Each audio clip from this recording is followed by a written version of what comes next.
Welcome. Welcome to Classics Lost and Found. I'm Greg Bastien, director of Lady Windermere's Fan. And as Oscar Wilde said when he came to the United States to do a tour with Mark Twain in the wild west of North and South Dakota, he said, at Ellis Island, going through customs, I have nothing to declare but my genius. And he did. He was one of the most popular entertainers in America, along with Mark Twain in the 1890s. They toured together, they toured separately, and they went across the country and did all sorts of things. Lady Windermere's Fan was his first play, and it's a play about secrets. As everyone in the audience probably knows, Oscar Wilde had a secret. He was a gay man, he was married, had children. He was living in a very rapidly changing world. He was aware that, and when you listen to the play tonight, you'll realize that he was writing the play from a feminine point of view, a great deal of the time. And in this capacity, he was exploring what do you do in relationships when you have a secret. Is it better to tell? Is it better not to tell? How do you do that? We're living in a rapidly changing society. We find ourselves confronted with different questions, how people relate to one another, how that happens. And so I think the play has a modern feel to it in a sense. Having said that, I thank you all for coming, those who are repeaters and those who are newly minted audience members. I hope you enjoy Lady Windermere's Fan.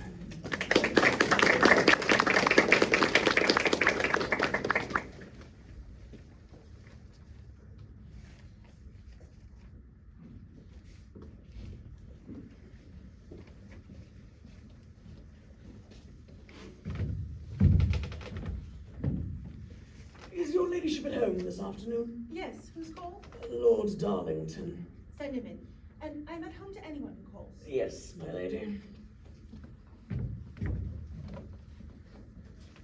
It's good that I should see him before tonight. I'm glad he's come.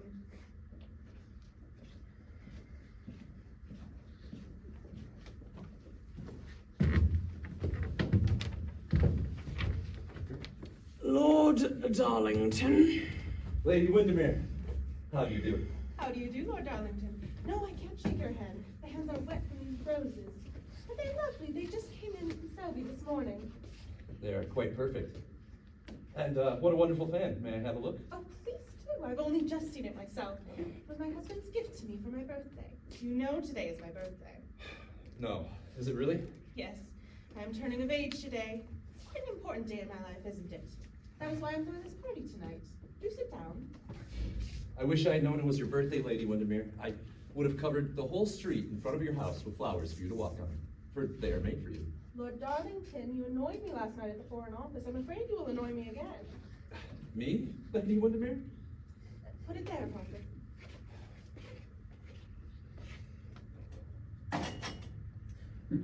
That'll be all. Yes, my lady. Won't you have some tea, Lord Darlington? I'm quite miserable, Lady Windermere. You must tell me what I did. Well, you kept paying me elaborate compliments all evening. Well, nowadays, we're all of us so hard up that the only pleasant things to pay are compliments. They're certainly the only things I can afford to pay these days. No, I'm serious. You mustn't laugh. I'm talking quite seriously. I don't like compliments. I don't see why a man should think he's pleasing a woman enormously when he tells her a whole heap of things that he doesn't mean. But I did mean them. Oh, I should hope not. I like you very much, Lord Darlington. Believe me, but I shouldn't like you at all if I thought you were like what most other men are. Believe me, most other men are quite worse, and sometimes I think you pretend to be the worst of them. Well, we all have our little vanities, Lady Windermere. Why do you make that your special one? Well, nowadays there are so many conceited people going about the world pretending to be good that I think it shows a rather sweet and modest disposition to pretend to be bad. Besides, there is this to be said. If you go through the world pretending to be good, the world takes you very seriously. If you go through the world pretending to be bad, it doesn't. Such is the astounding stupidity of optimism. Don't you want the world to take you seriously then, Lord Darlington? No, not the world. I mean, who are the people that the world takes seriously anyway? All the dull people you can think of, from the bishops to the bores. I should rather like you to take me seriously, though, Lady Windermere. You more than anyone else in my life. Why me? Well, because I think that we might be great friends. Why do you say that? Well, we all want friends at times. I think we are great friends already, Lord Darlington, and we shall remain so long as you don't. Oh, what? Don't keep saying silly, foolish compliments to me. You think I'm a Puritan, I suppose. Well, I have some of the Puritan in me. I was brought up like that. I'm glad of it. My mother died when I was very young. I stayed always with Lady Julia, my father's elder sister. She was stern with me, but she taught me what the world now is forgetting. There's a difference between what is right, what is wrong. She allowed no compromise. I'll allow of none. My dear Lady Windermere. You think me behind the age? Well, I am. I should be sorry to be part of an age such as this. You think this age very bad? Yes. People nowadays think upon life as a speculation. It is not a speculation, it is a sacrament. Its ideal is love, its purification is sacrifice. Anything's better than being sacrificed. Don't say that. But I do say it. I feel it. I know it. The men wish to know if they are to put the carpets out on the terrace for tonight, my lady. Do you think it will rain tonight, Lord Darlington? I won't hear of it raining on your birthday. Have them do it at once, Parker. Yes, my lady. Lady Windermere, do you think that in the case, and this is only an imaginary instance that I put before us, do you think that in the case of a young married couple, let's say a husband and wife, about 2 years married, that the husband suddenly becomes the intimate friend of a woman of more than doubtful character, always calling upon her, lunching with her, probably paying her bills? Do you not think then that the wife has the right to console herself? Console herself. Yes, I think she should. I believe she has the right. Because the husband is vile, the wife should be vile also? Vile is such a terrible word, Lady Windermere. It is a terrible thing, Lord Darlington. Do you know I'm afraid that there are good people doing a great deal of harm in this world? Certainly one of the greatest harms they do is by assigning badness of such extraordinary importance. It is absurd to divide people into good or bad. People are either charming or tedious. I myself side with the charming, and you, Lady Windermere, can't help but belong to them. Lord Darlington, don't stir, I'm going to finish my roses. And I must say, I think you were being rather hard on modern life. There is much against it, I admit. And women nowadays, for instance, can be rather mercenary. Don't talk about such people. All right, setting mercenaries aside, we're dreadful people, of course. Do you not think, then, that a woman who has committed faults, or at least what society has deemed faults, do you think that she should never be forgiven? I think she should never be forgiven. And me? Should there be the same laws for men as there are for women? Well, certainly.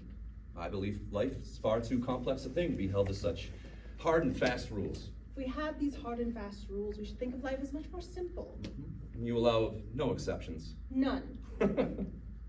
What a fascinating Puritan you are, Lady Windermere. The adjective was unnecessary, Lord Darlington. Couldn't help it. I can resist everything, except temptation. You have the modern affectation of weakness. It's only an affectation, Lady Windermere. The Duchess of Berwick and Lady Agatha Carlisle. My dear Margaret, I'm so pleased to see you. You remember Agatha, don't you? How do you do, Lord Darlington? I won't let you meet my daughter. You're far too wicked. Don't say that, Duchess. As a wicked man, I am complete and total failure. Besides, there are plenty of people who say that I have never really done anything wrong in the entirety of my life. Of course, they do only say it behind my back. Oh, isn't he dreadful? Agatha, this is Lord Darlington. Mind you, don't believe a word he says. Oh, no, tea, dear, thank you. We've just had tea at Lady Marquis. Such bad tea, too. Oh, it was quite undrinkable. I wasn't surprised. Her own son-in-law supplies it. Agatha is looking forward so much to your ball tonight, dear Margaret. You mustn't think of it as a ball, Duchess. It is a party in honor of my birthday, small and early. Very small, very early, and very select, Duchess. Of course it's going to be select. But we know that about your house, dear Margaret. It's really one of the few houses in London where I can take Agatha. And where I feel perfectly secure about poor Barrack. I don't know what society is coming to. The most dreadful people seem to go everywhere. They certainly come to my parties. But the men get quite furious if one doesn't ask them. Really, someone should make a stand against it. I shall, Duchess. I shall have no one in my home of whom there's any scandal. Don't say that, Lady Windermere. For if that's true, then I should never hope to be admitted. Oh, men don't matter. With women, it is different. We're good. Some of us are, at least. But we are positively getting elbowed into the corner.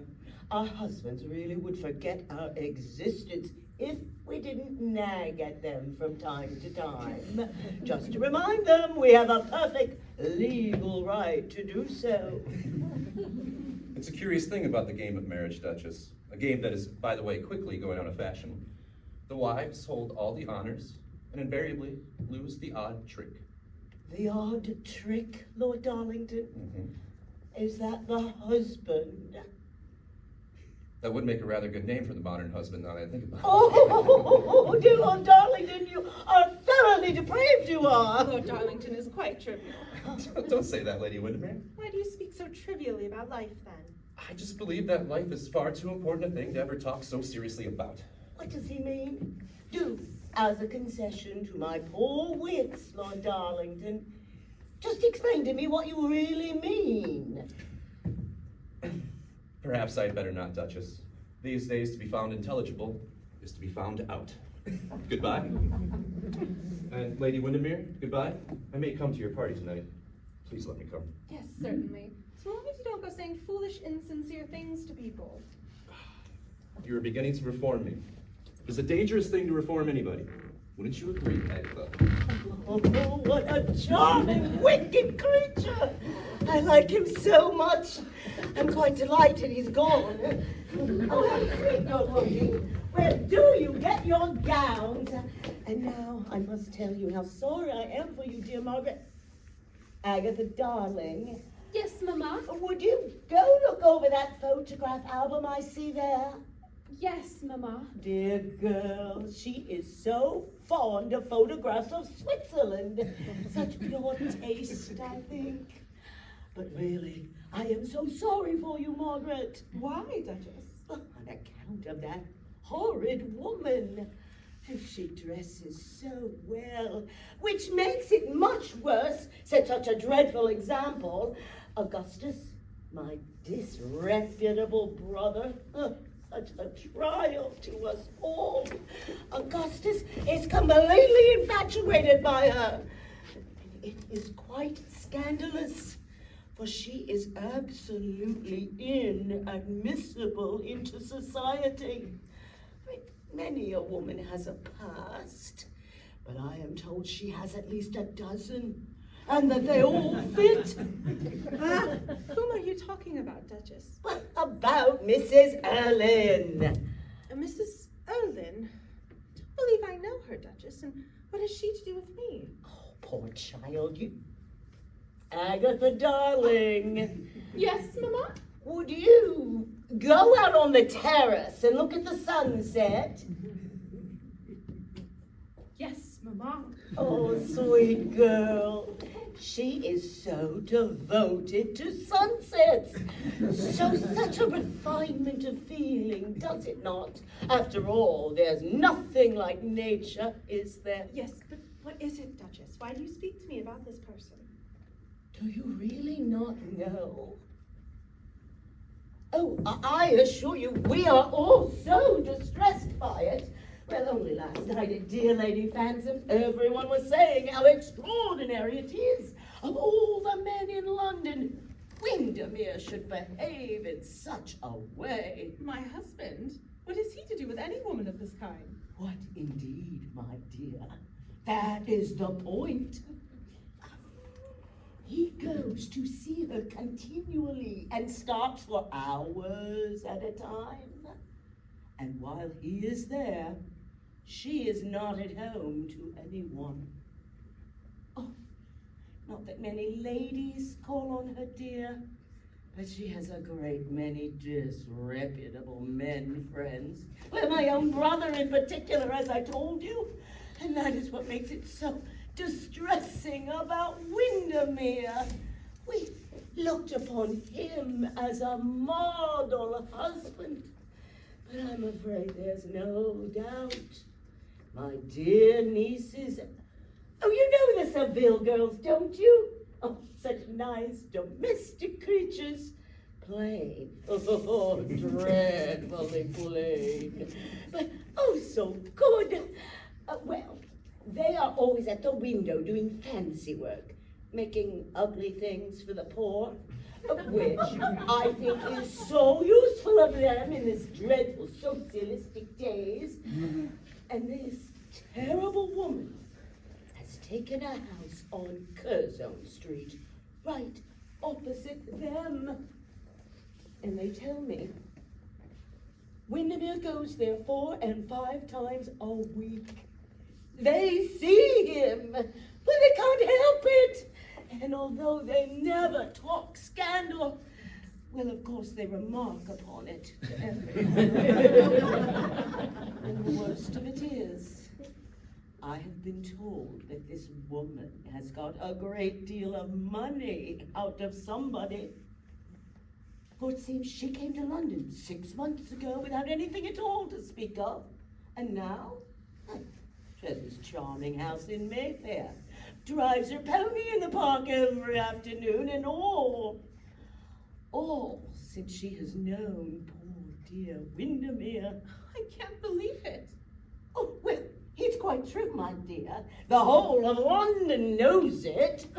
Well, that's why I felt it was better that I come talk to you and advise you to take Windermere away at once to Uxbridge or Eggs, where he'll have something to amuse him, and where you can watch him all day long.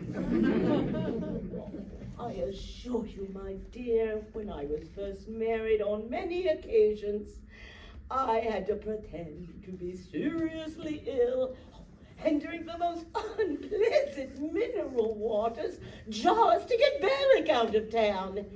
He was so extremely susceptible, though I'm bound to say he never gave away large sums of money to anyone.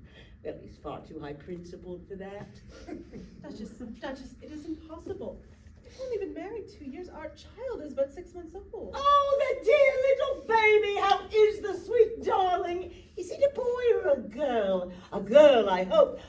No, I remember. It's a boy. I'm so sorry. Boys are so wicked. My boy is excessively immoral. Oh, you wouldn't believe the hours he comes home. And he's just left Oxford a few months.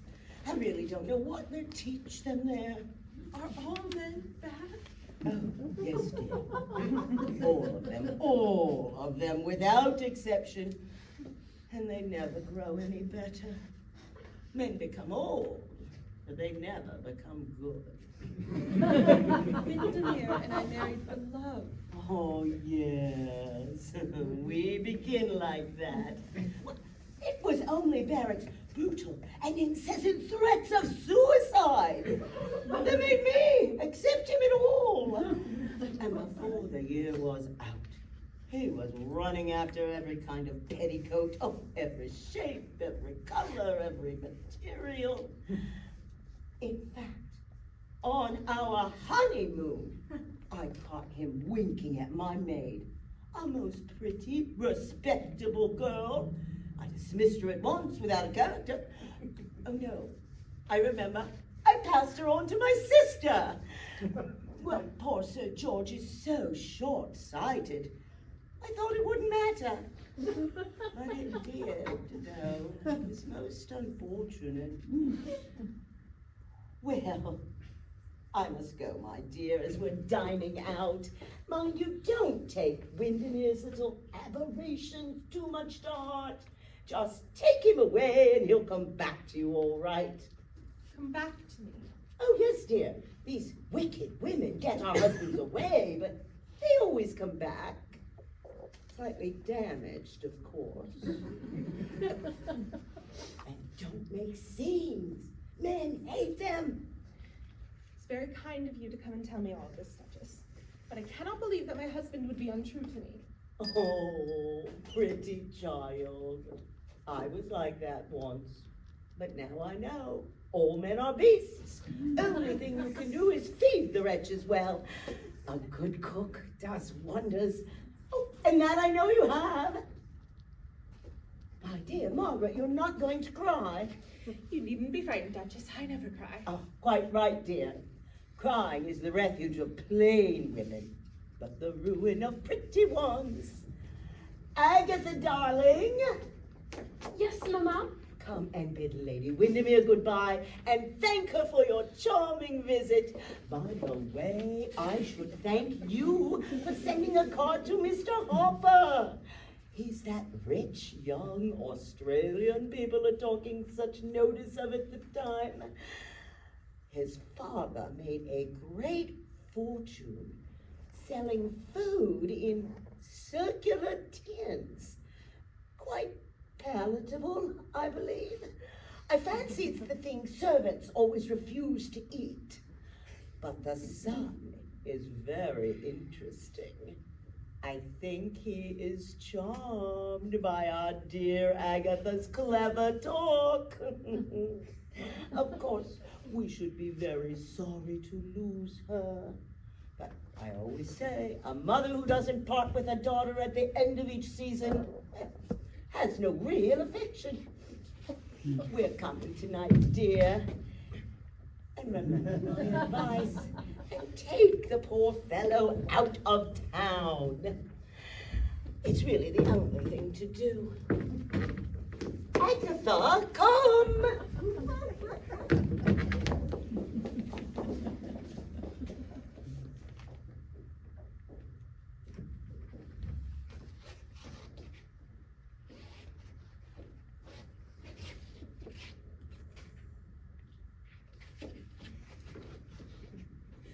Oh, it was terrible. I know now what Lord Darlington meant by the imaginary instance of a couple not 2 years married. It is impossible. She spoke of great sums of money paid to this person. I know where Arthur keeps his bank book. One of the drawers of that desk. I will find out by that. No. It is some hideous rumor, some silly scandal. He loves me. He loves me. Why should I not look? I am his wife. I have a right to look. There it is. Not a word of truth in the whole story.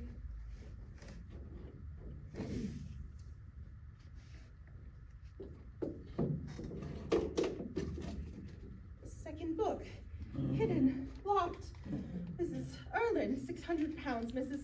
Erlynne, £700. Mrs. Erlynne, £400. It's terrible. The more innocent a man is, the guiltier he is when he falls. Ah, well, dear, has the fan been sent home yet? Margaret, you've cut open my bank book. You have no right to do such a thing. You think it wrong you were found out, do you? No, I think it wrong that a wife should spy on her husband. I did not spy on you. I did not know of this woman's existence until half an hour ago. Someone who pitied me was kind enough to come here and tell me what all of London already knows. Your daily visits to Curzon Street, your mad infatuation, the monstrous sums of money you pay to this infamous woman. Margaret, don't talk like that of Mrs. Erlynne. You don't know how unjust it is. You are very jealous of Mrs. Erlynne's honor. I wish you had been as jealous of mine. Your honor is untouched, Margaret. Surely you don't think for a moment.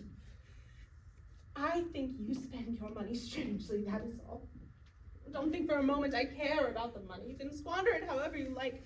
But what I care is that you could go from a love that is given to one that is bought. And it is I who feels degraded. You feel nothing.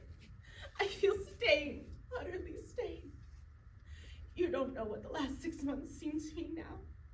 Every kiss in my memory is tainted. Oh, Margaret, don't say that. I've never loved anyone in the whole world but you. Who is this woman then, and why do you take a house for her? I did not take a house for her. You give her the money to do it. It is the same Look, thing. Margaret, as far as I've known Mrs. Erlynne, Is there a Mr. Erlynne, or does he not exist? her husband died many years ago. No relations. None. Quite curious, isn't it? Margaret, as I was saying to you, and I beg you to listen, as far as I've known Mrs. Erlynne, she has conducted herself well. If years ago, I do not want details about her life. I'm not going to give you details about her life. I tell you simply this. Mrs. Erlynne was once honored. She was loved. She was respected. She was well born. She had position. She lost everything. Threw it away if you like, but that makes it all the more bitter. Misfortunes, one can endure. They come from outside, they're accidents. But to suffer for one's own faults, that is the sting of life. It was more than 20 years ago, too. She was little more than a girl then. Margaret, she has been a wife even less time than you have. I am not interested in her, and you should not mention her and I in the same breath. It is a matter of taste. Margaret, you could save this woman. Look, she wants to get back into society. And, well, she wants you to help her. Me? Yes, you. How impertinent of her. Margaret, look, I came here to ask you a great favor. Well, I still ask it of you, even though you have discovered what I had intended you should never have known. I have given Mrs. Erlynne a large sum of money. But Margaret, I want you to send her an invitation to our party tonight. You are mad. I entreat you. People may chatter about her. Well, they do chatter about her, of course, but they don't know anything definite against her. Look, she's been to several houses.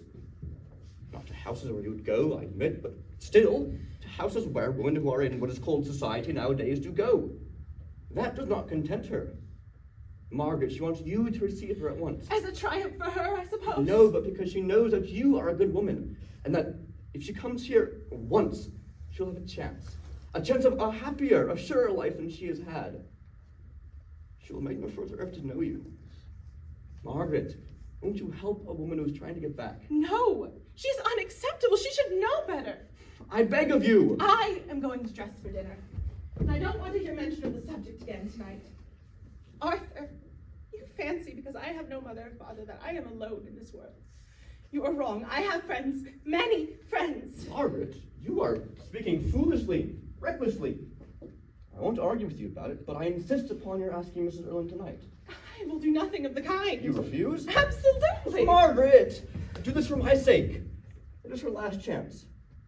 What has she to do with me? We all make mistakes. How weak bad men are. Margaret, none of us men may be good enough for the woman that we marry. That is quite true. But you don't imagine that I would ever... Oh, the suggestion is monstrous. Why would you be any different? I am told that there's not a husband in London who does not squander his life over some foolish passion. I am not one of them. I am not sure of that. Oh, you are sure. In your heart. Oh, but don't make chasm after chasm between us. God knows the last few minutes thrust us wide enough apart. Please, sit down and write the card. There is nothing in the whole world that would induce me. Then I will. You are going to invite this woman. Yes. Parker, Yes, my lord. have this note sent to a Mrs. Erlynne at number 84A Curzon Street. There is no answer. Yes, my lord.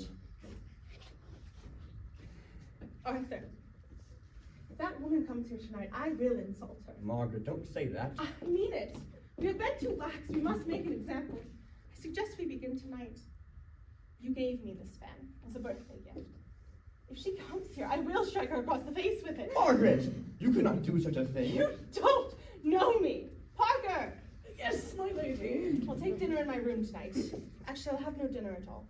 Make sure everything is ready at 10:30. And Parker, be sure to say the names of the guests quite clearly tonight. Sometimes you say them so fast I miss them. I'm particularly anxious so as to make no mistake. You understand, Parker? Yes, my lady. That will be all.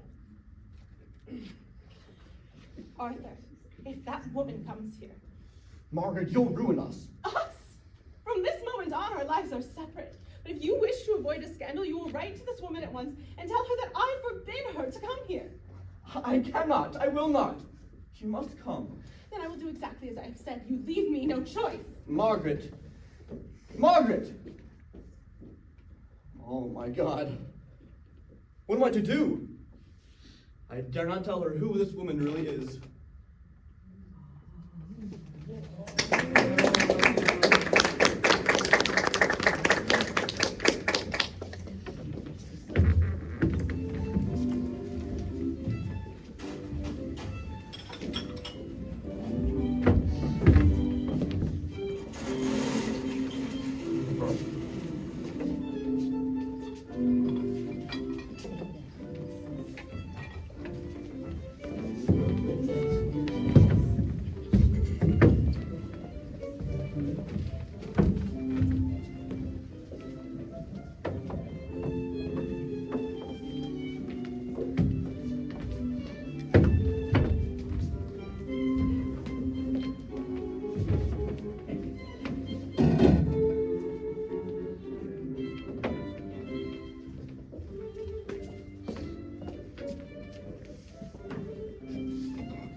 So strange Lord Windermere isn't here.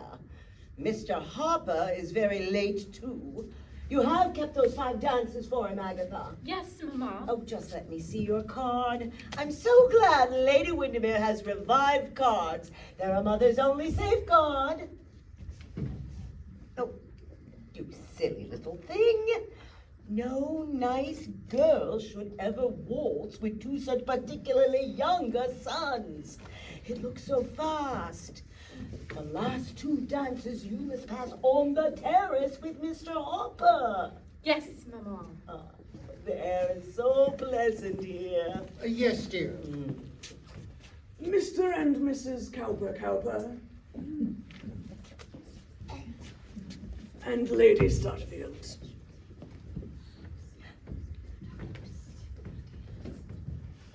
Good evening, Lady Stutfield. I suppose tonight will be the last ball of the season. I suppose so, Mr. Dumby. It's been a delightful season, hasn't it? Quite delightful. Good evening, Duchess. Oh. I suppose tonight will be the last ball of the season. I suppose so, Mr. Dunby. It's been a very dull season, hasn't it? Dreadfully dull, dreadfully dull. Good evening, Mr. Dumby. I suppose this will be the last ball of the season? Oh, I think not. There will probably be 2 more.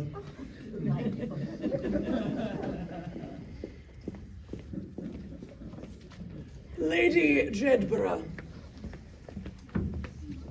And Mr. Hopper. How do you do, Lady Windermere? And how do you do, Duchess? Oh, dear Mr. Harper. How nice of you to come so early. We all know how run after you are in London. Oh, capital place, London. Not nearly as exclusive here as they are in Sydney. Well, we know your value. We wish there were more like you. It would make life so much easier. Did you know, Mr. Harper, dear Agatha and I are so much interested in Australia. It must be so pretty with all those dear little kangaroos flying about. Agatha has found it on a map. A curious shape it is, just like a large packing case. However, it's a very young country, isn't it? Well, weren't they all made at the same time, Duchess? How clever you are, Mr. Harper. You have a cleverness quite of your own. Now I mustn't keep you. But, I should like to have a dance with Lady Agatha, Duchess. Well, I hope she has a dance left. Have you got a dance left, Agatha? Oh, yes, Mama. The next one? Yes, Mama. May I have the pleasure? Mind you, Mr. Harper, take great care of my little chatterbox. Margaret, I wish to speak with you. In a moment. Lord Augustus Lawson. Sir William, will you take me into the ballroom? We've been dining with Augustus. I have had quite enough of Augustus for the moment. Lord Darlington. Wanted to talk to you particularly, dear boy. Oh, I am worn to a shadow. No, I don't look it. We men never look as we really are. Damn good thing, too. But look here. What I want to know is this. Who is she? Where does she come from? Why hasn't she any damned relations? Damn nuisance relations. But they do make one look so respectable. You're talking to Mrs. Erlynne, I suppose. I only met her 6 months ago. Till then, I never knew of her existence. You have seen a great deal of her since, though. Yes, I've seen a good deal of her since. I have just seen her. Egad!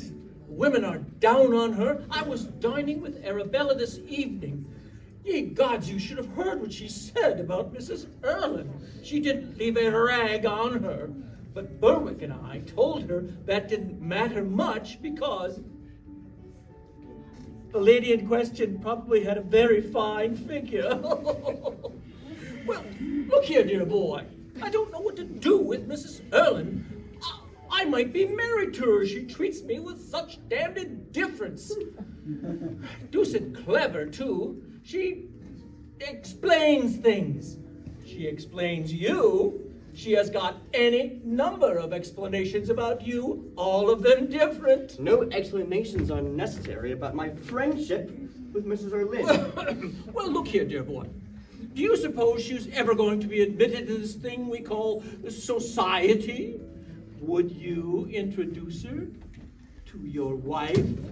No, don't beat around the confounded bush. Would you do that? Mrs. Erlynne is coming here tonight. Your wife has sent her a card? Mrs. Erlynne has received a card, yes. Well, why didn't you tell me that earlier? She's all right then. Would have saved me a great deal of misunderstanding. Mr. Cecil Graham. Arthur! Good evening. Why don't you ask me how I am? I always like it when people ask me how I am. It suggests a broad interest in my health.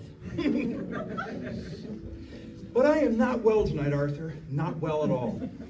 I have to tell you, I've been dining with my people, and I had no idea one's people could be so tedious. My father wanted to talk about morality after dinner. Well, naturally, I told him he was old enough to know better. But I find that by the time that someone is old enough to know better, they often don't know anything at all.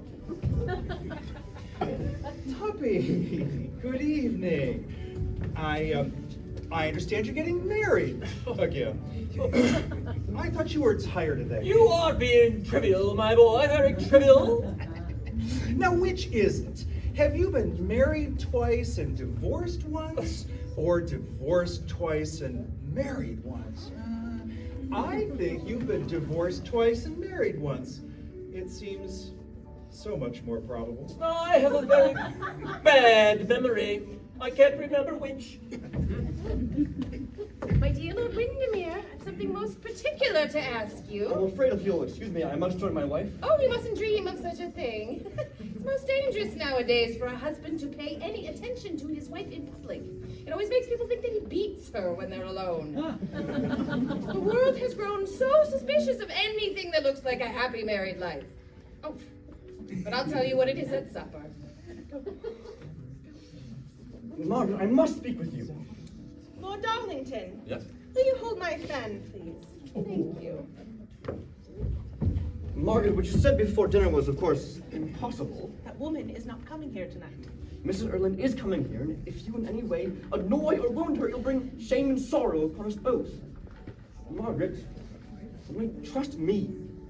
Wives should trust her husbands. London is so full of women who trust their husbands. One can always recognize them. They look so thoroughly unhappy. Oh. I will not be one of them.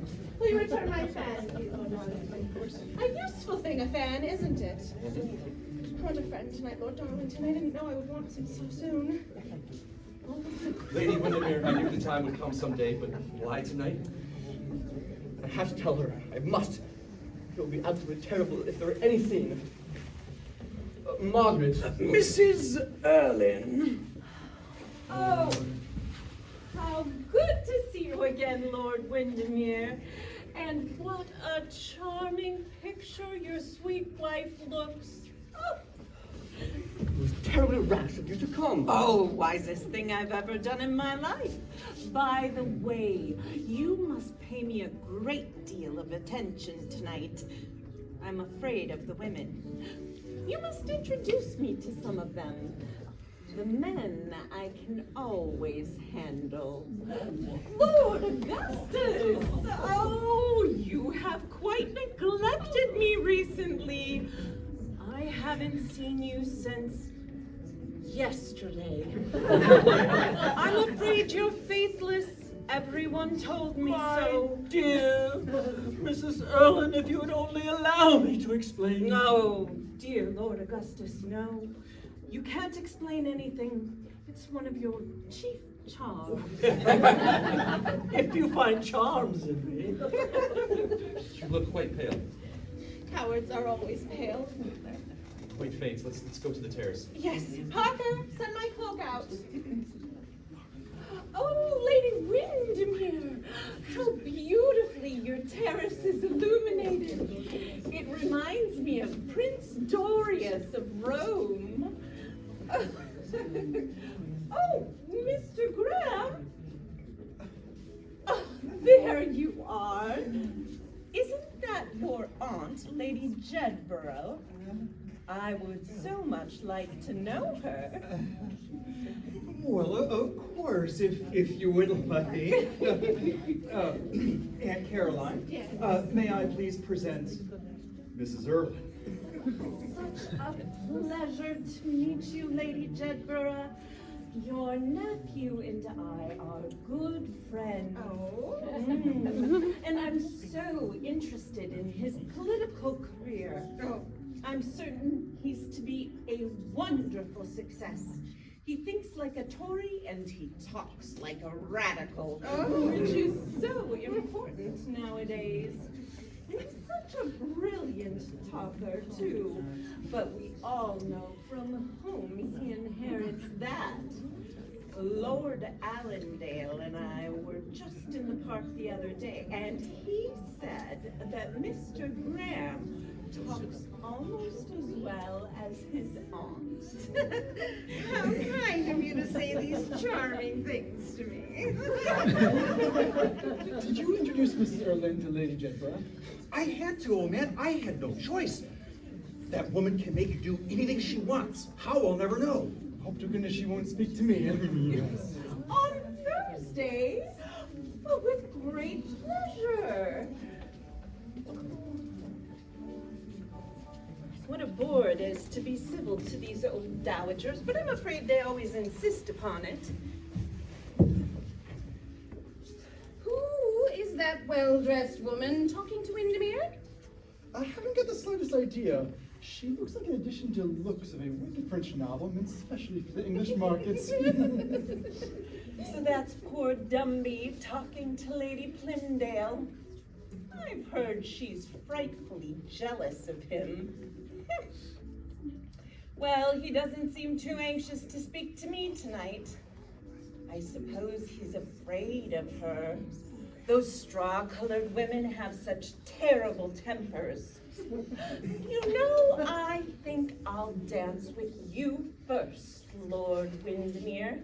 It will make Lord Augustus so jealous. Lord Augustus! Lord Windermere insists upon my dancing with him first, and since it is his house, I can't well refuse. But you know I would so much rather dance with you. I wish it was so. Oh, yes. I could imagine a person dancing through life with you and finding it charming. Oh, thank you, thank you, thank you. You are the most adorable of ladies. Oh, thank you. What a nice speech. So simple and so sincere. You will hold my bouquet.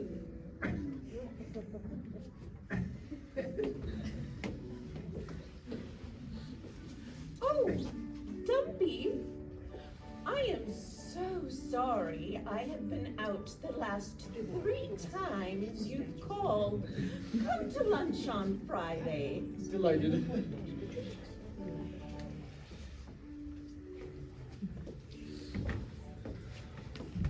What an absolute brute you are! I really can't believe a word you say. Why did you tell me you didn't know her? What do you mean by calling on her 3 times running? You are not to go to lunch there. Of course you understand that. My dear Laura, I wouldn't dream of going.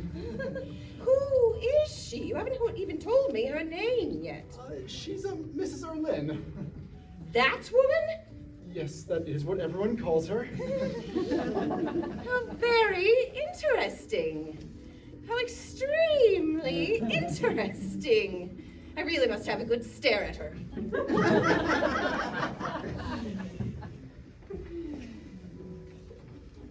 I have heard the most shocking things about her. They say she is running poor Windermere. And Lady Windermere, who goes in for being so proper, invites her?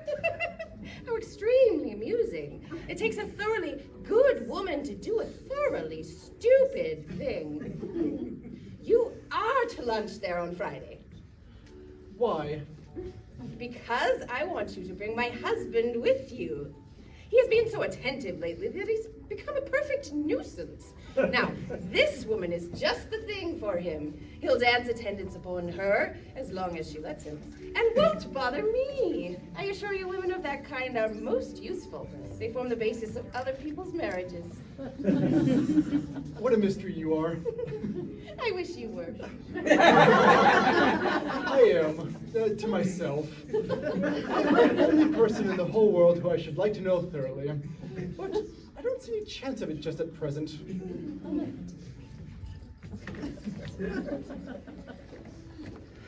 Yes, her coming here is monstrous, unbearable. I know now what you meant to say at tea time. Why didn't you tell me outright? You should have. I couldn't. A man can't tell these things about another man. But if I had known that he was going to make you ask you here tonight, I would have told you. That insult, at any rate, you would have been spared. I did not invite her. He insisted on her coming, against my entreaties, against my commands. It is I who feels degraded. Lady Windermere, if I know you at all, I know that you can't stand to be with a man who treats you this way. What sort of a life would that be anyway?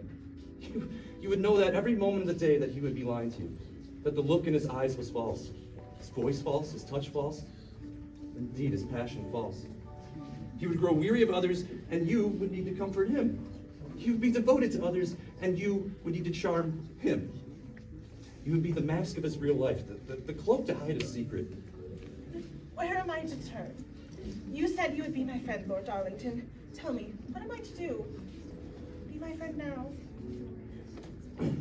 Lady Windermere, do you know that I think that nowadays, at least, there is no real friendship possible between men and women? There's passion, enmity at times, but worship, love, but no friendship. Lady Windermere, I love you. No, no! Yes, I love you. You are more to me than the whole world. And what does your husband give you? Nothing. Anything he has within him, he gives to this wretched woman who he has thrust into society, into your home, to shame you in front of all of our friends. That is what your husband offers you. Me, Lady Windermere, I offer you my life. Lord Darlington. My life, my whole life. Take it and do with it what you will. I love you more than I have ever loved any living thing. From the moment I met you, I loved you. Blindly, adoringly, madly, obviously. You did not know it then, but you know it now. leave this house tonight. I won't tell you that the world matters nothing, or the world's voice, or society's voice. They matter a great deal. They matter far too much. But there comes a moment in one's life in which you must choose between living a life fully, entirely, completely, or dragging out some false, shallow, degrading existence that the world and its hypocrisy demands. You have that moment now in front of you.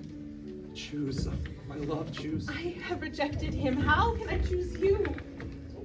There may be 6 months of pain, or disgrace even, but once you no longer bear the burden of his name, once you share mine, all will be well. And all of London will understand why you did it. No one will blame you. And if they did, what mattered? Because it's wrong? What's wrong is a husband abandoning his wife for a shameless woman. You told me today that you would never make compromises with such things. Make none now. Be brave, Lady Windermere. Be yourself. I am afraid of being myself. Give me time. Let me think. And you would take him back. You are not who I thought you were. Lady Windermere, in another month, you're going to be expected to be going on pony ride to the park with this woman on your way to the next tea lunch when we all know society is on your side. Destroy her and leave with me. I need time to think. I cannot answer you now. It must be now or not at all. Not at all. You break my heart. Mine is already broken. I'm leaving London tomorrow. This is the last time I shall ever look upon you. You will never see me again. For a moment, our lives met, our souls touched. I see that they must never meet or touch again. Goodbye, Margaret. How alone I am in life. How horribly alone. Dear Margaret, I have just been having the most delightful chat with Mrs. Erlynne. I'm so sorry for what I said to you this afternoon about her. I mean, of course she's all right if you invite her. A most attractive woman. Oh, and she has such sensible views on life. Told me she entirely disapproved of people marrying more than once. So I feel quite safe about poor Augustus. I can't imagine why people speak against her. It's those horrid nieces of mine. Oh, the Saville girls. They are always talking scandal. Still, I should go to Homburg if I were you, my dear. I really should. She's just a little too attractive. Where is Agatha? Oh, there she is. Mr. Hopper, I am very angry with you. You have taken Agatha out on the terrace, and she is so delicate. Frightfully sorry, Duchess. We went out for a moment. We got, chatting together. Ah, about dear Australia, I suppose. Yes. Agatha, darling. Yes, Mama. Did Mr. Hopper definitely? Yes, Mama. And what answer did you give him, dear one? Well, yes, Mama. Oh, my dear, no, you always say the right thing. Mr. Hopper, James, Agatha has told me everything. How clever you both have kept your secret. Then you don't mind my taking Agatha off to Australia then, Duchess? To Australia? Oh, don't mention that horrible, vulgar place. But she said she'd like to come with me. Did you say that, Agatha? Yes, Mama. Oh. Australia is so young and vital. The women there are voting and even running for office. Agatha, you say the silliest things possible. On the whole, I think Grosvenor Square would be a more healthy place to reside in. I mean, there are plenty of vulgar people live in Grosvenor Square. At least there are no horrid kangaroos crawling about. We shall talk about that tomorrow. James, you may take Agatha down, And you must come to lunch, James, at 1:30 instead of 2. The Duke will wish to say a few words to you, I am sure. I'd very much like to speak with the Duke. He hasn't said a word to me yet. I think you'll find he'll have a great deal to say to you tomorrow. Yes, dear. Shall we? Oh, good night, dear Margaret. I'm afraid it's the old story. Love, not at first sight, but at the end of the season, which is so much more satisfactory. Good night, Duchess. My dear Margaret, who's that handsome woman who's been dancing with your husband? I should be quite jealous if I were you. Is she a good friend of yours? No. Really? Well, goodbye, dear. Awful manners young Hopper has. Oh, Hopper. Oh, he's one of nature's gentlemen. The worst kind of gentleman there is. A sensible woman, Lady Windermere. Lots of wives would have objected to Mrs. Erlynne coming. But Lady Windermere has that uncommon thing called common sense. And Lord Windermere knows nothing looks quite like innocence than an indiscretion. Yes, dear Windermere is becoming almost modern. Never thought he would.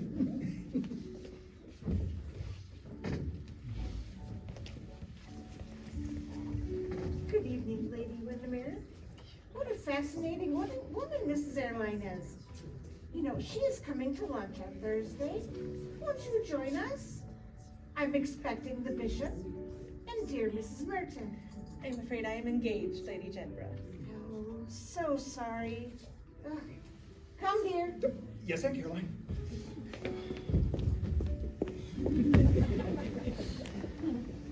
Such a splendid evening. Charming ball, really. And I see there are just as many fools in society as there used to be. So glad to see that nothing has altered. Except for Margaret. She's grown quite pretty.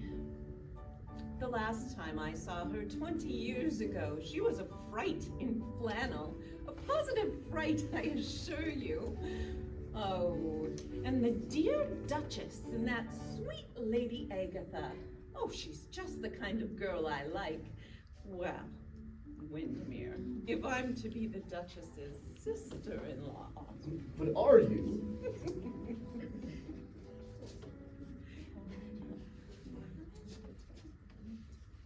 Well, this party certainly took a strange turn. Strange indeed. Yes, I do believe this party was much due about Miss Erlynne. Happy birthday, Margaret.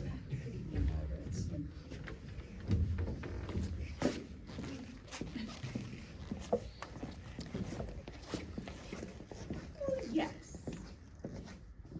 He wanted to propose tonight. In fact, he did. He kept on proposing. Poor Lord Augustus repeats himself. Oh, well. Of course, I am going to accept him. And I'm sure I'll be an admirable wife, as wives go. And there's a good deal of good in Lord Augustus.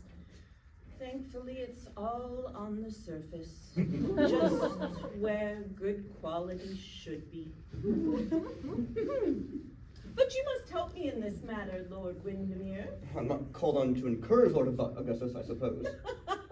Oh, no, no, no. I do the encouraging. You are to make me a handsome settlement. Is that what you wanted to talk to me about tonight? Yes. I won't speak of it here. Oh, well then let's speak of it on the terrace. Even business should have a picturesque background, don't you think? With a proper background, women can do anything. Won't tomorrow do as well? Oh no! Tomorrow I'm going to accept him.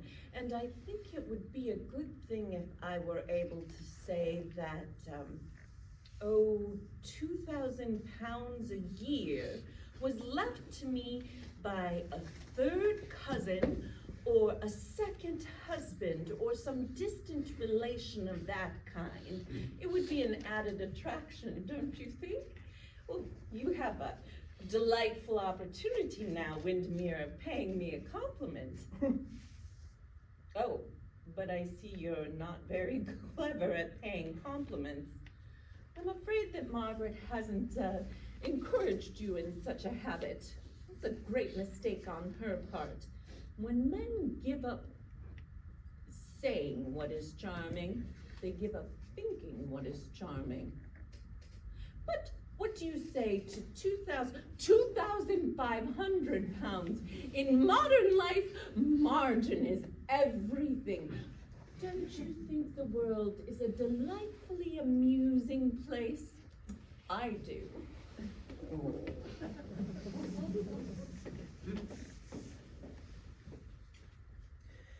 Stay in this house any longer is impossible. Tonight, a man who loves me offered me his whole life. I refused him. I will go to him now. I will offer him mine.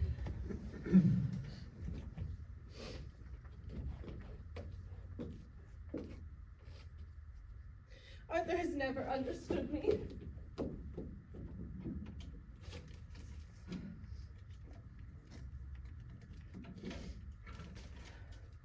Once he reads this, he will. He may do with his life as he sees fit now. I've done with mine as I think best, as I think right. It is not I who breaks the bond of marriage. I only break its bondage.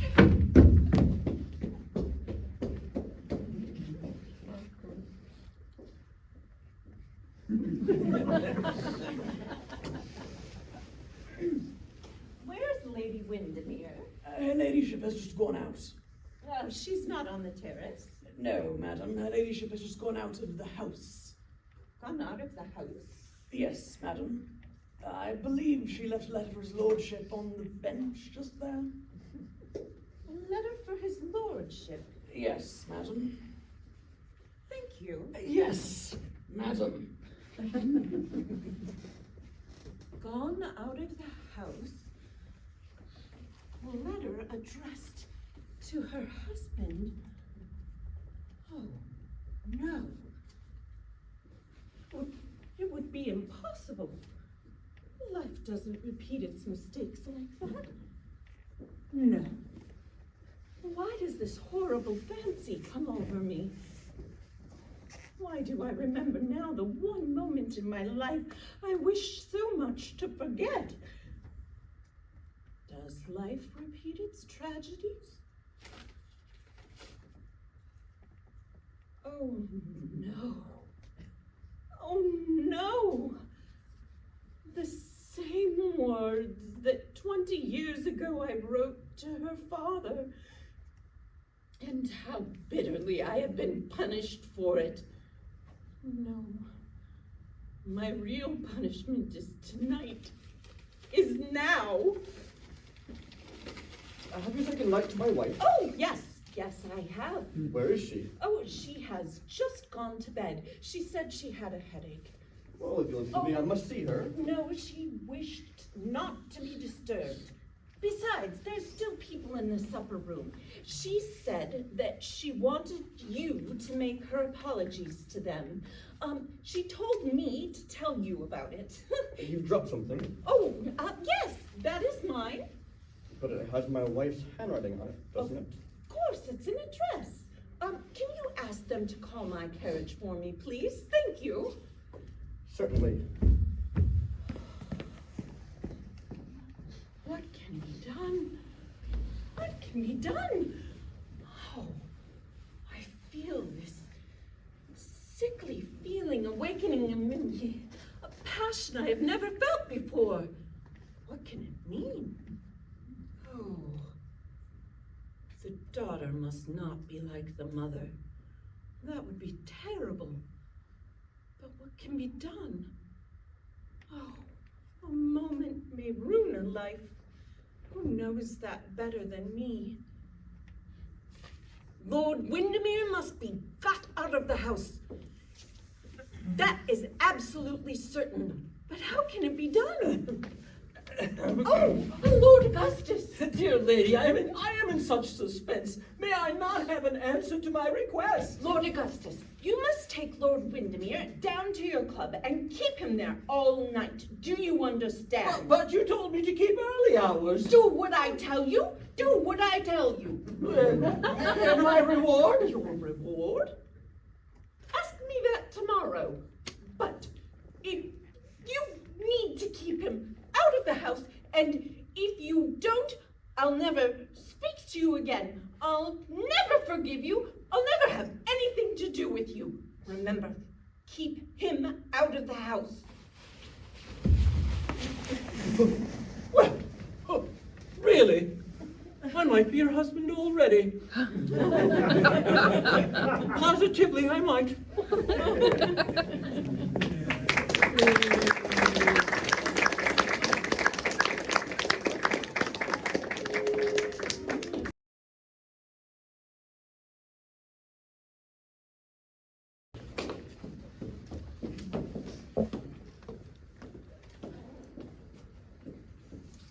Why doesn't he come? The waiting is horrible. He should be here. Why isn't he here to wake my passionate words some fire within me? Oh, I'm cold. Cold as a loveless thing. Arthur must have read my letter by this time. If he cared for me, he would have come after me, would have taken me back by force. But he doesn't care. He's entrammeled by this woman, fascinated by her, dominated by her. If a woman wants to hold a man, she has merely to appeal to what is worst of him. We make gods of men and they leave us. Others make brutes of them and they fawn and are faithful.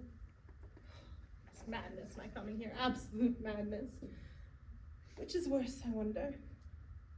To be at the mercy of a man who loves one, the wife of a man who in one's own home dishonors one. What woman knows? Will he love me always? What do I bring him? Lips that have lost the note of joy, eyes that are blighted by tears, chill hands, and icy heart. I bring him nothing. I cannot go back. My letter has left me in their power. Arthur would not take me back, that fatal letter. No. Lord Darlington leaves for England tomorrow. I must go with him. I have no choice. No, I must go back.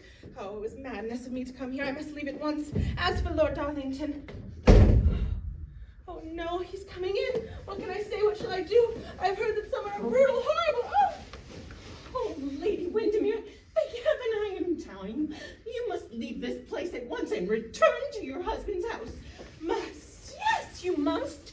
There is not a second to be lost. Lord Darlington may return at any moment. Do not come near me. Oh, you are on the brink of ruin. You are on the brink of a hideous precipice.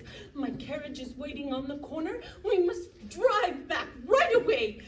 What are you doing? Mrs. Erlynne, had you not come here tonight, I would have gone back.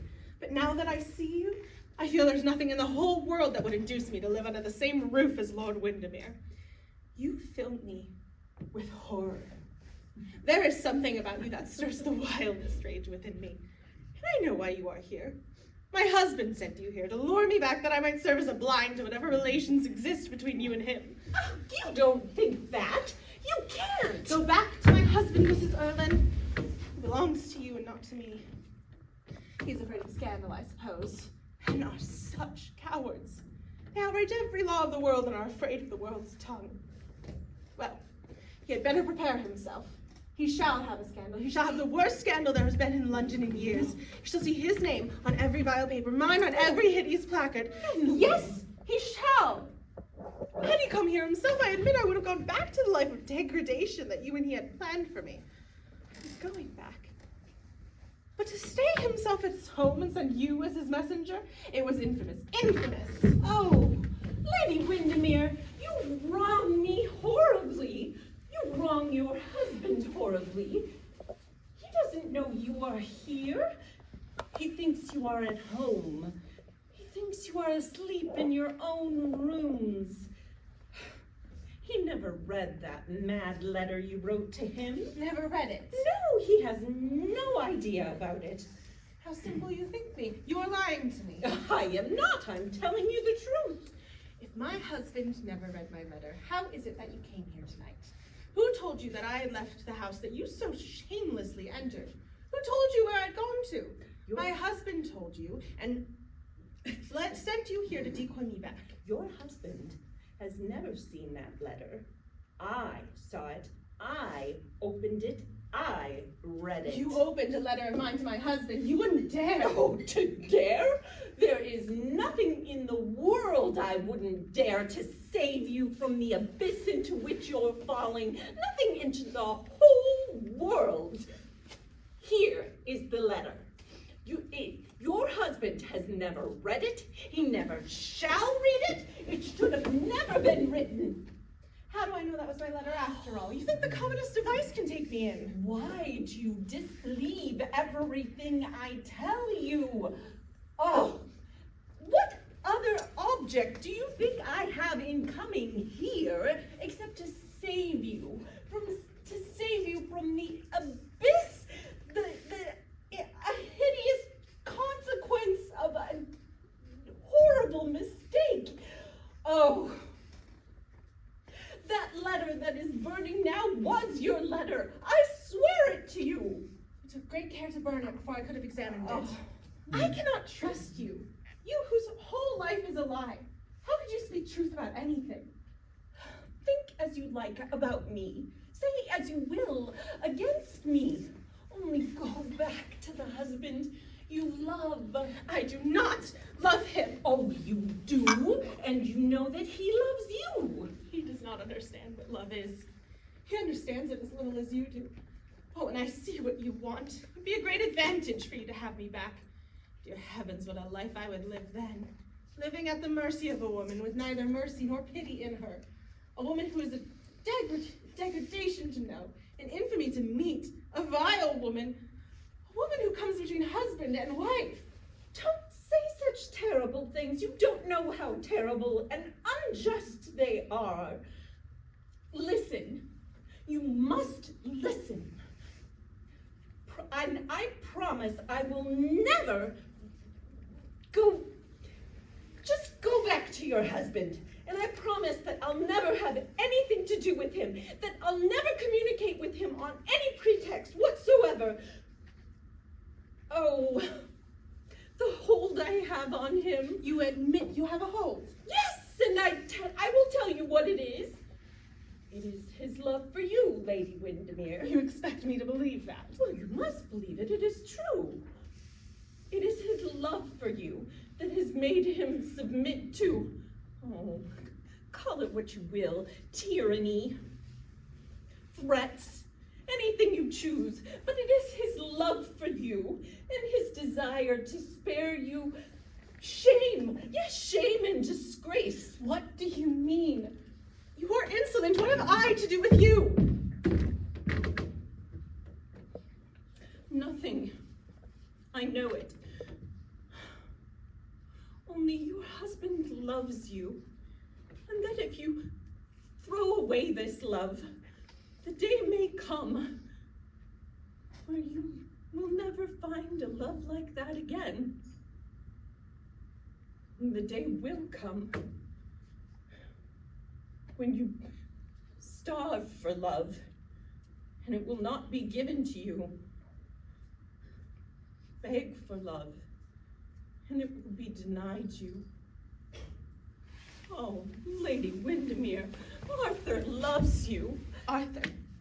And you tell me there's nothing between you? Oh, Lady Windermere, by heaven, I swear to you that your husband is guiltless of all offense against you.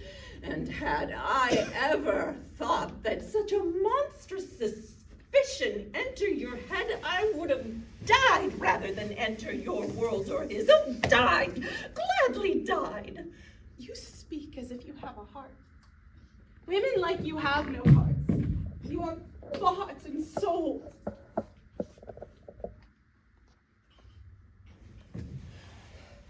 Believe as you choose about me. I am not worth a moment's sorrow. But don't waste your beautiful young life on my account.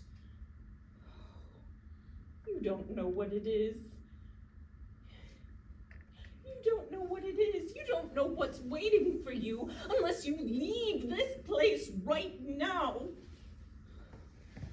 You don't know what it is to be despised, mocked, abandoned, sneered at, to be an outcast, to have the door shut against one, to have to creep in through hideous byways,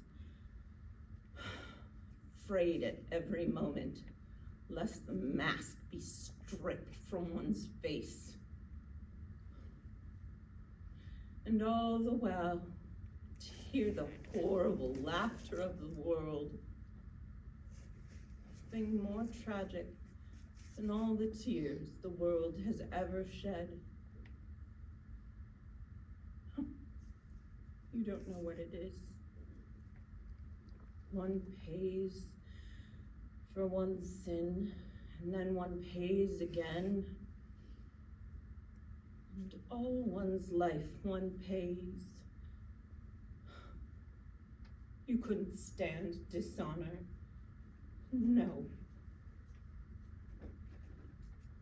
As for me, if suffering be an expiation, then at this moment I have expiated all my faults, whatever they have been. For tonight, you have made a heart in one who had it not. Made it and broken it. Oh, Lady Windermere, go back to your husband, who loves you, who you love. You have a child, Lady Windermere. A child. And even now, in pain or joy, may be calling to you. Oh, Lady Windermere, what answer would you make to God if his life is ruined through you? I swear to you, Lady Windermere, your husband has never swerved for a moment from the love he bears you. But even if he had, you must stay with your child. Lady Windermere, take me home, take me home. Yes, here, let's put on your coat. Wait, don't you hear voices? No, there's no one. Yes, there is. That is my husband's voice. They're coming and save me. This is some pot you sent for him. No, silence. I've come to save you if I can, but I'm afraid it's too late. Here, go there, sneak out as soon as you can. But you, never mind me, I'll face them. No, Windermere, you cannot leave me now. Lord Augustus, then it is I who is lost. What a nuisance they're turning us out of the club at this hour. It's only 2 o'clock. The lively part of the evening is only just beginning. It's very good of you, Lord Darlington, allowing Lord Augustus to force our company upon you. But I'm afraid I can't stay long. Oh, really? Oh, I'm so sorry to hear that. You'll take a cigarette for the walk home? Thank you. Oh, my dear boy, you cannot dream of leaving yet. I have a great deal to talk to you about, of great importance. Oh, and we all know what that's going to be. Somebody can't talk about anybody but Mrs. Erlynne.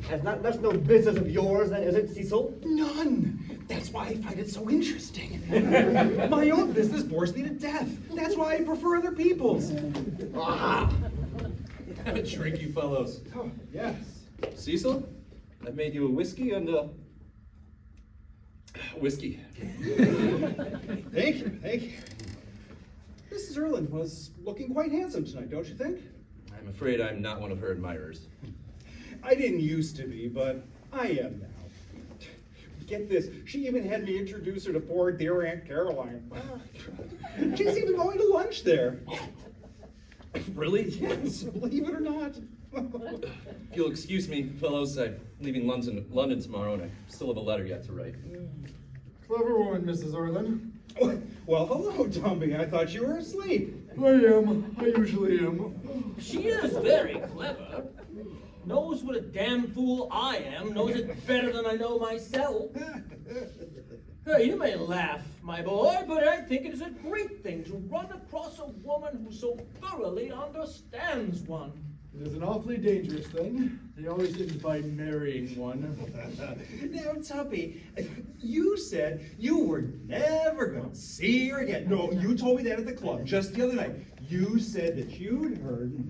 Oh, she explained all that. Oh, really? And the Wiesbaden affair? She explained that too. And her income, Tuppy, has she explained that? Yes, she will explain that tomorrow. Awfully commercial women nowadays. Our grandmothers used to throw their caps over the mills, of course, but by Jove, their granddaughters only throw their caps over the mills that can raise the winds for them. You try to make her out a wicked woman. She is not. Wicked women bother one, good women bore one. That's really the only difference between them. Sounds like Mrs. Erlynne has a future before her. Mrs. Erlynne has a past before her. Now, I prefer women with a past. They're always so damned amusing to talk to. Oh, well, then you will have many topics of conversation with her, won't you, Tuppy? You are getting annoying, my boy. Very annoying. Now, you've lost your figure, you've lost your character. Don't lose your temper, too. It's the only one you've got. Now, young man, if I weren't the most even-tempered man in London... we would respect you even more. The youth of the present day are quite monstrous. They have absolutely no respect for dyed hair. But Mrs. Erlynne has a great deal of respect for dear Tuppy. And Mrs. Erlynne sets an admirable example to her sex. It's perfectly brutal the way most women nowadays behave towards men who are not their husbands. Dumpy, you are ridiculous. And Cecil, you let your tongue run away with you. You must not talk that way, Mrs. Erlynne. You really don't know anything about her, and you're always talking scandal against her. My dear Arthur, I don't talk scandal. I talk gossip. What is the difference? Well, gossip is charming. History is nothing but gossip. Scandal is gossip made tedious by morality. Now, I never moralize. A man who moralizes is usually a hypocrite. Women who moralize are invariably plain. There's nothing in the world more unbecoming to a woman than a nonconformist conscience. Quality for women indeed. Huh. Just my sentiments, young man. Just my sentiments. I'm sorry to hear that, Tuppy. When people agree with me, I usually assume I must be wrong. Young man, when I was your age... Oh, you were never my age, and you never will be. I say, darling, let's have some cards. Arthur, you'll play, won't you? No, thanks, Cecil. Good heavens, how marriage ruins a man. It's as demoralizing as cigarettes, and far more expensive. Tuppy, surely you're in. Can't, dear boy. Promised Mrs. Erlynne I'd never play or drink again. Now, Tuppy, don't be led astray into the paths of virtue. Reformed, you'd be perfectly tedious. That's really the worst of women, isn't it? They want us to be good, but if we're good when they meet us, well, then they'll never love us at all. They like to find us quite irretrievably bad, only to leave us quite unattractively good. They do always find us bad. I don't think we are bad. I think we are all good. Except Tuppy. No, we are all in the gutter. But some of us are looking at the stars. We are all in the gutter, but some of us are looking at the stars. Upon my word, you're very romantic tonight, Darlington. Too romantic. I think you must be in love. Who's the girl? The woman that I love is not free, or at least she thinks she isn't. I see then. A married woman, is it? Ah, there's nothing in the world like the devotion of a married woman. It's a thing no married man knows anything about. No, she doesn't love me, for she is a good woman. She is the only good woman I've ever met in my life. The only good woman you've met in your life? Yes. Well, then you are a fortunate fellow, aren't you? Why, I've met hundreds of good women. I meet none other than good women. The world is positively packed with good women. But to know them, it's a middle-class education. This woman has purity, she has innocence, she, well, has everything that we men have lost. My dear fellow, what would we men do going about with purity and innocence? I find that a well-thought-out buttonhole is much more effective. She doesn't really love you then? No, she does not. Well, I congratulate you, my dear fellow. In this world, there are two tragedies. One is never getting what one wants, and the other is getting it. The last is much worse. The last is a real tragedy. But I'm interested to hear that she doesn't love you. How long could you love a woman who didn't love you, Cecil? A woman who didn't love me? Oh, all my life. So could I, but it's so difficult to meet one. How can you be so conceited, Dunby?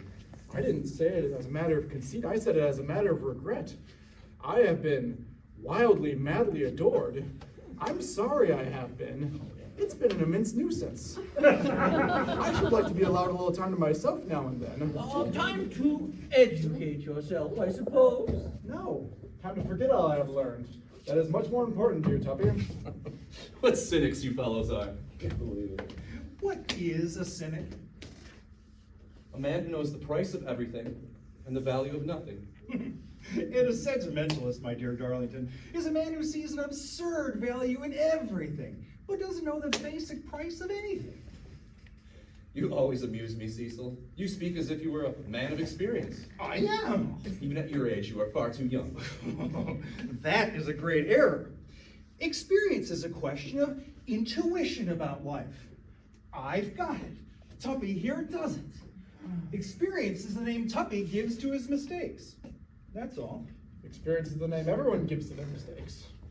One shouldn't commit any. Life would be very dull without them. Now, you are quite faithful to this woman you're in love with, Darlington, this good woman. Cecil, when one truly loves a woman, all other women in the world become meaningless to one. I have been changed. Love changes one. That has changed me. My, how very interesting. Tuppy, I want to talk to you. It's no use talking to Tuppy. You may as well just talk to a brick wall. I like talking to a brick wall. It's the only thing in the world that doesn't contradict me. Tuppy! What? What is it? I want to talk to you in particular. Darlington here has been going on all night moralizing about purity and innocence and the whole time. He's got a woman here in his room. Oh, no, really? Yes. Really? And here is her fan. Oh, by Jove, by Jove. Well, Lord Darlington, I'm afraid I really must be off. I'm sorry to hear you're leaving England so soon. Pray call us when you come back. My wife and I will be charmed to see you. I'm afraid I shall be away for many years. Goodbye. Good night. Dunby? Gentlemen? Arthur? What? I'd like to talk to you for a moment. No, do come. I can't. I'm off. But it's something particular, and I think you'll find it enormously interesting. This isn't some of your nonsense, then, is it, Cecil? It isn't. It isn't really. Dear boy, I have a great deal to talk to you about, and Cecil here has something to show you. Well, what is it? Darlington's got some woman here in his rooms. Here's her fan. Amusing, isn't it? Good God! What's the matter? What? Lord Darlington? Yes? What is my wife's fan doing here in your room? Don't hold me. Your wife's fan? Yes, here it is. I don't know. You must know. I demand an explanation. Get off me, you fool! She is here, after all. Speak, sir. What is my wife's fan doing here? Well... Answer me, my God! I'll search your rooms if I find her! You shall not search my rooms. You have no right to do so. I forbid it. You scoundrel! I'll not leave until I've searched every corner. Not the face! We'll move behind that curtain. Lord Windermere, I'm afraid I took your wife's fan in mistake of my own when leaving your house tonight. I am so sorry. Oh.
How could I tell him?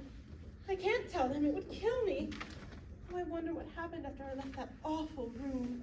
Perhaps she told him the real reason for being there, the meaning behind that fatal fan of mine.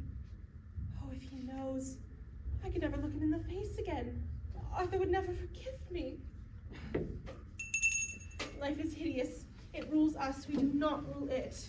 Did you ring for me, milady? Yes. Did you find out at what time Lord Windermere came in last night? His lordship came in at 5 o'clock, milady. 5 o'clock?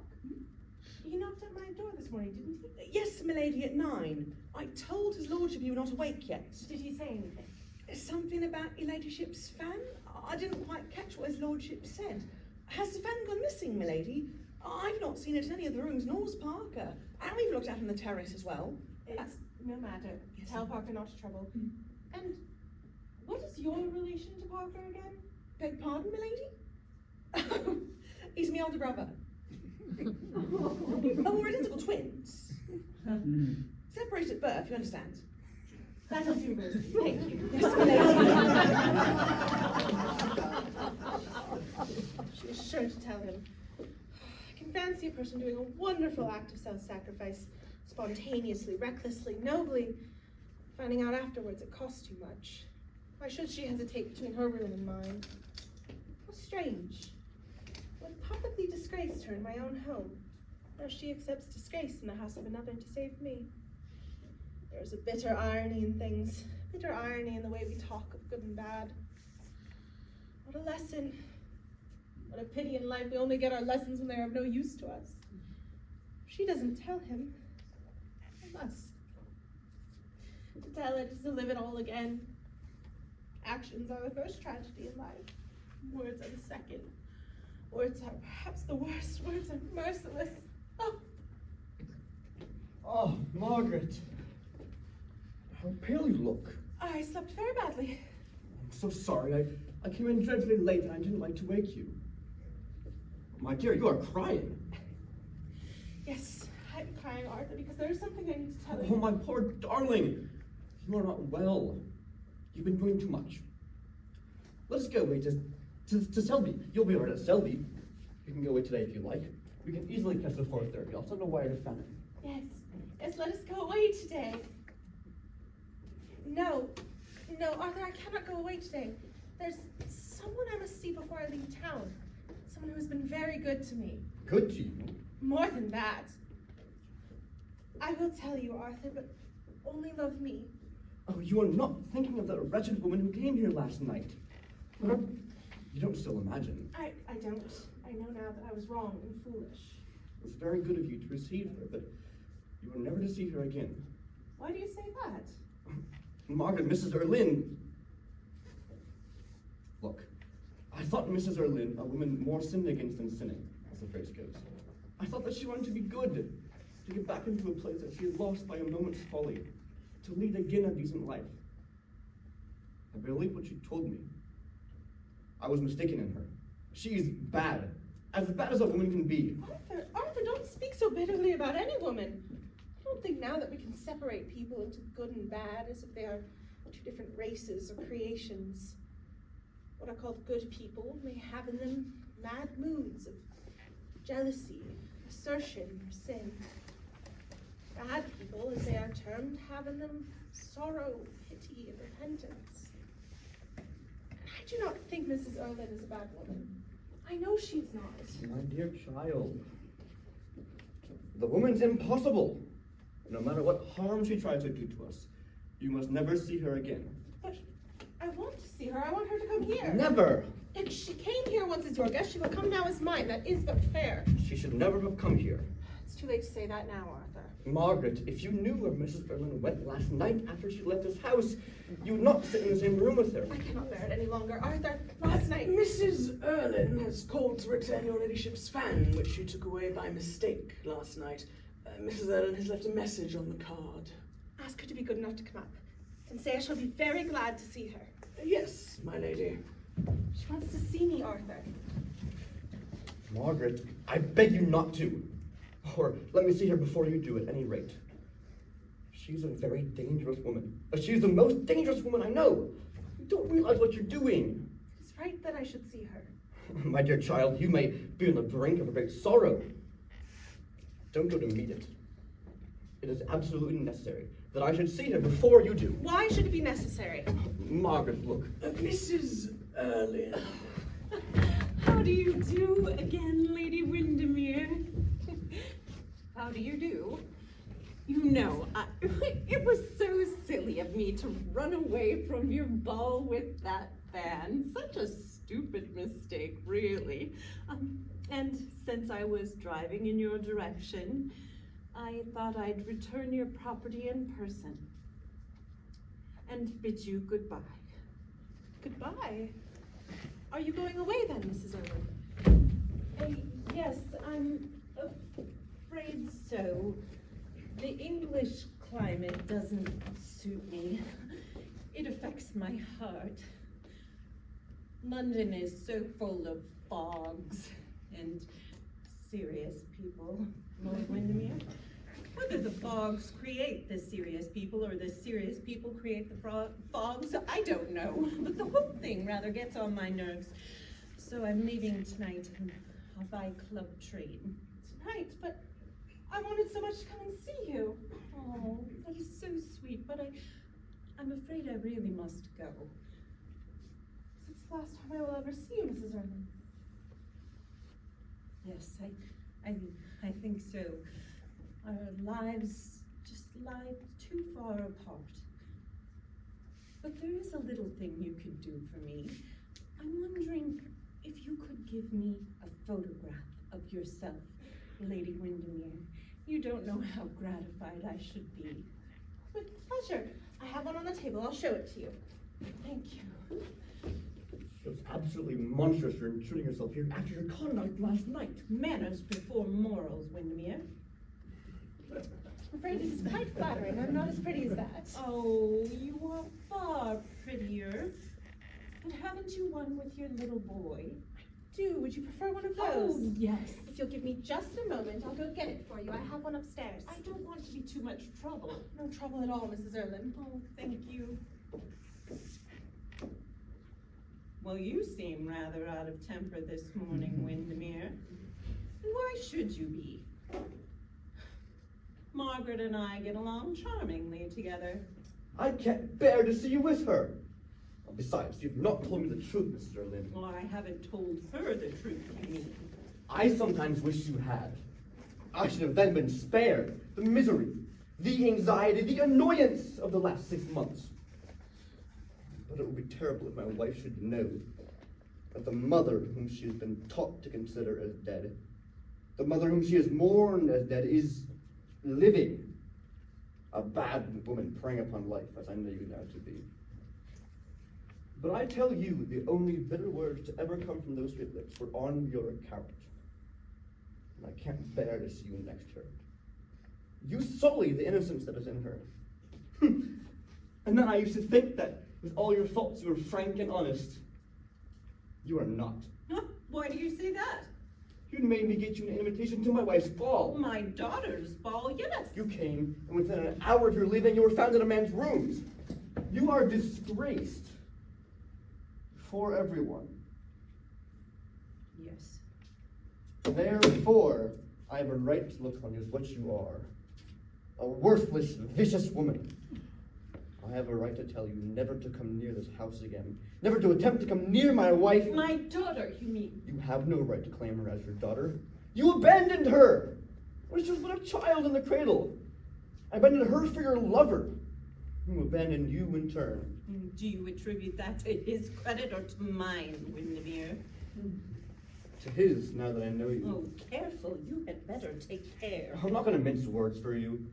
I know you thoroughly. Oh, I doubt that. I do know you. For 20 years of your life you lived without your child. Nay, without a thought of your child. One day you read in the papers that she had married a rich man. You saw your hideous chance. You knew that to spare her the ignominy of learning that a woman like you was her mother, I would endure anything. You began your blackmail. No, don't use ugly words, Windermere. They are vulgar. I saw my chance. It is true. And I took it. Yes, you took it. And you spoiled it all last night by being found out. Yes. I spoiled it all last night. And that is for your blundering, taking my wife's fan from here and leaving it about in Darlington rooms. It's unpardonable. I can't bear the sight of it now. I shall never let my wife use it again. The thing is soiled for me. Oh, Mrs. Erlynne, you should have kept it and not brought it back. I think I shall keep it. I shall ask Margaret to give it to me. I hope my wife will give it to you. Oh, I'm sure she'll have no objection. I wish at the same time that she would give you a miniature she kisses every night before she prays. It's a miniature of a young, innocent-looking girl with beautiful dark hair. Oh, yes. I remember now. That was done before I was married. Dark hair and an innocent expression were the fashion then. What do you mean by coming here this morning? What is your object? To bid my daughter goodbye, of course. Oh, don't imagine that I'm going to have some pathetic scene and weep on her neck and tell her who I am and that sort of thing. I have no ambition to play the part of a mother. There's only one moment in my life where I have felt a mother's feelings. That was last night. They were terrible. They made me suffer. They made me suffer too much. No, for 20 years, as you say, I have lived childless. I wish to live childless still. Besides, how could I pose as the mother to a grown-up daughter? Margaret is 21, and I've never claimed to be older than 29 or 30 at the most. 29 when the shades are pink, 30 when they're not. So you can see what kind of difficulty that would impose. Besides, why should I interfere with her illusions? I have trouble enough keeping my own. I lost one illusion last night. I thought I had no heart. I find I do, and it doesn't suit me. Somehow it doesn't go with modern dress. And it makes one look old. And it ruins one's career at critical moments. You fill me with horror. Absolute horror. I suppose you would like me to retire to a convent or become a hospital nurse or some sort of thing like that, that they do in silly modern novels. That's stupid of you, Arthur. In real life, people don't do such things. No. What consoles one nowadays is not repentance, but pleasure. Besides, if a woman repents entirely, she has to go to a bad dressmaker or no one believes her. And there is nothing in the world that would induce me to do that. No. I'm going to pass entirely out of your two lives. It was a mistake coming into them. I realized that last night. A fatal mistake. Almost fatal. I wish now that I'd told my wife the entire thing at once. You proposed to tell her? Well, I think I should tell her. Oh, no! If you tell her, it would ruin her. It would mar her name. It would make her sullied, and there's no pit of shame that she should not enter. You shan't tell her. I forbid it. Why? If I told you that I cared for her, perhaps even loved her, you would sneer at me, wouldn't you? I should think that it were not true. A mother's love means devotion, unselfishness, sacrifice. What could you know of such things? Yes. What could I know of such things? Only, let's not speak of it any longer. As far as telling my daughter who I am, that I forbid. It is my secret to tell, it is not yours. And I think if I'm going to tell her, I'm going to tell her before I leave this house, or I shan't tell her at all. Then let me beg of you to leave our house at once. I will make your excuses to Margaret. I'm so sorry, Mrs. Erlynne, to have kept you waiting. I couldn't find the photograph anywhere. Last I discovered it in my husband's dressing room. He had stolen it. Well, I don't blame him. It is charming. So that's your little boy. What's he called? Gerald, after my dear father. Really? Yes. If it had been a girl, I would have named after my mother. My mother and I had the same name, you know, Margaret. My name is Margaret, too. Indeed. Yes. Your husband tells me that you are very devoted to your mother's memory. We all have our ideals in life. At least we should have. Mine is my mother. Ideals are dangerous things. Realities are better. They wound, but they are better. If I lost my ideals, I should lose everything. Everything? Yes.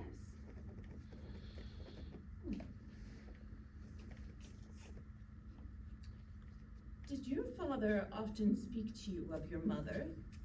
No, it brought him too much pain to do so. He told me how my mother passed a few months after I was born. His eyes filled with tears as he spoke. And he begged me never to mention her name to him again. It made him suffer to even hear it.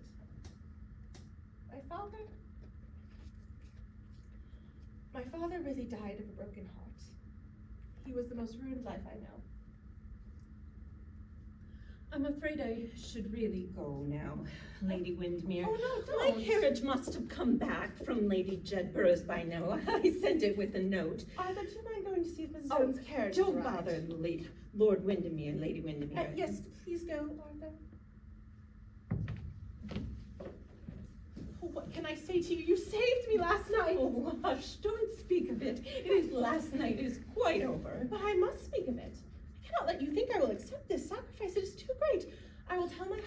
chance. It is No, my duty. No, it is not your duty. At least you have a duty to others besides him. You say you owe me something. I owe you everything.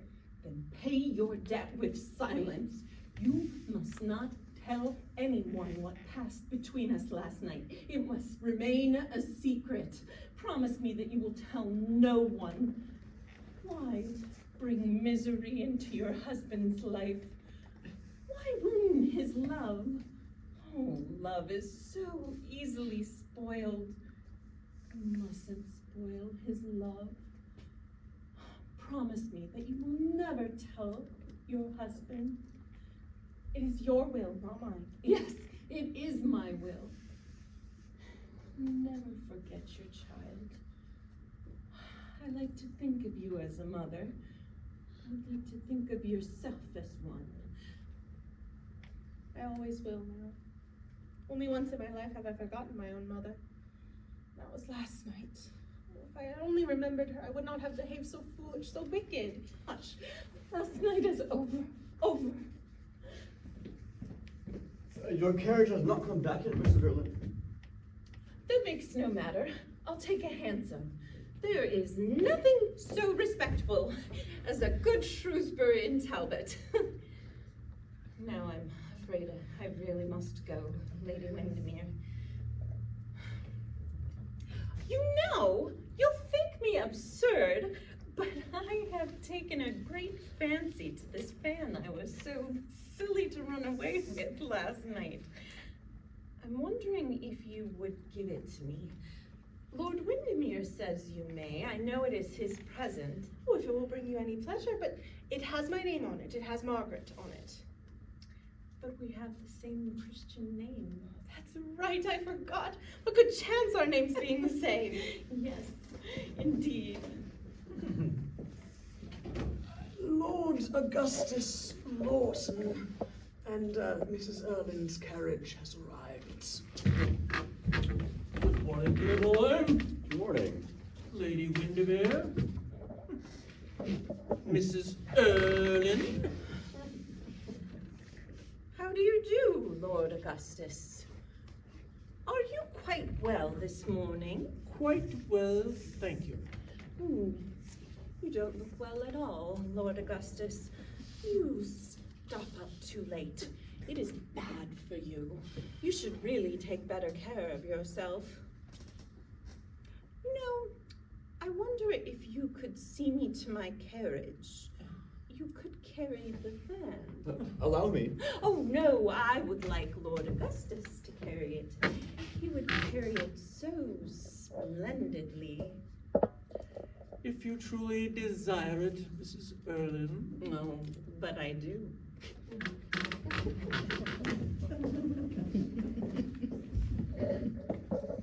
You will not speak against Mrs. Erlynne again, will you, Arthur? She is better than one thought. She's better than I am. Oh, you and she belong to different worlds. Don't say that, Arthur. There's one world for all of us, and good and evil, sin and innocence go through it hand in hand. To blind oneself to half of life so as to live more securely is so to close one's eyes to walk with more safety through a land of pit and precipice. Darling, why do you say that? Because I, that shut my eyes to life, came to the brink. The one who had separated us. We were never parted. We must never be again. Oh, Arthur, don't love me less, and I will trust you more. I will trust you absolutely. Let us go away to Selby.